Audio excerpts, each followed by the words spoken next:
क्योंकि यही चीज इंसान को इंसान बनाती है। हजरत अली रज़ी अल्लाह तआला अन्हु व कर्रमल्लाहु वजहहु या दूसरे जलील क़द्र सहाबा किराम की मोहब्बत और अकीदत हर मुसलमान पर लाजिम है, और मैं कभी इनकी जनाब में गुस्ताखी का तसव्वुर भी नहीं कर सकता। ताहम मेरे बयान से अगर कुछ हज़रात के जज्बात को ठेस पहुंची हो तो मैं उनसे माज़रत ख़्वाह हूं। लेकिन एक बात याद रखें, कुरान ऐसी किताब है कि जो शख्स इसके लिए खुद को फना करता है, अल्लाह इसका जिक्र जिंदा कर देता है।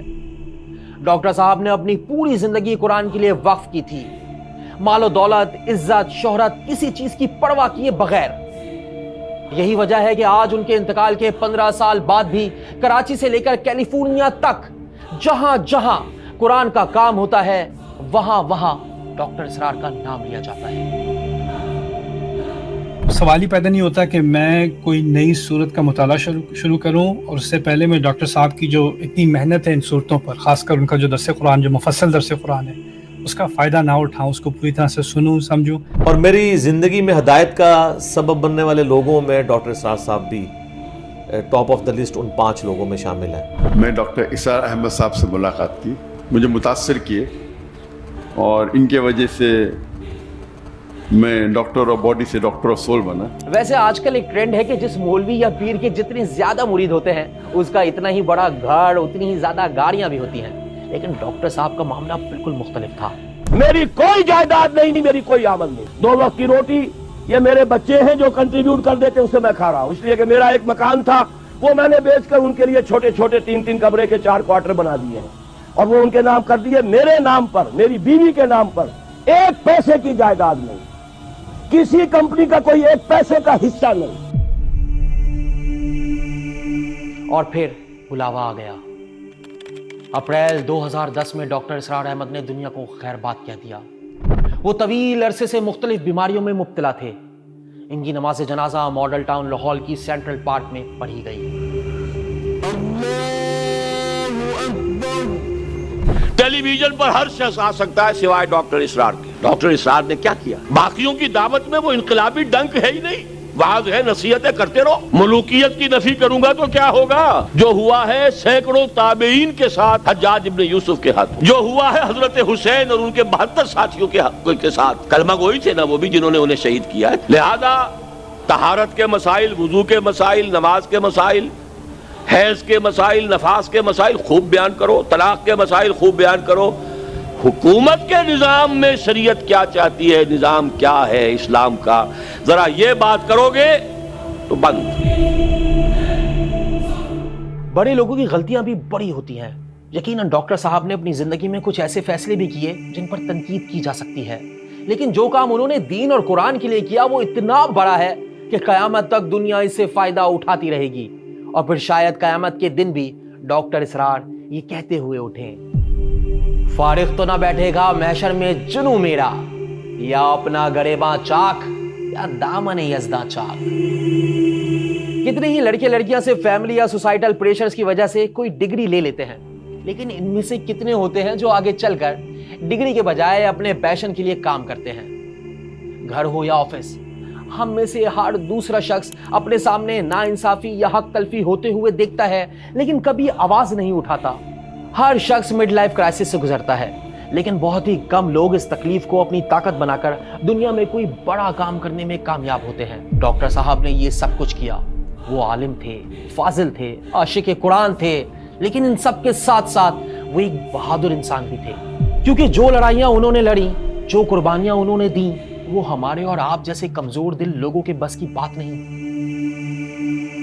चूंकि डॉक्टर इसरार की पूरी जिंदगी खिदमत कुरान में गुजरी, इसीलिए हम इस वीडियो के आखिर में डॉक्टर साहब की जिंदगी का खुलासा भी कुरान ही की एक आयत से करेंगे।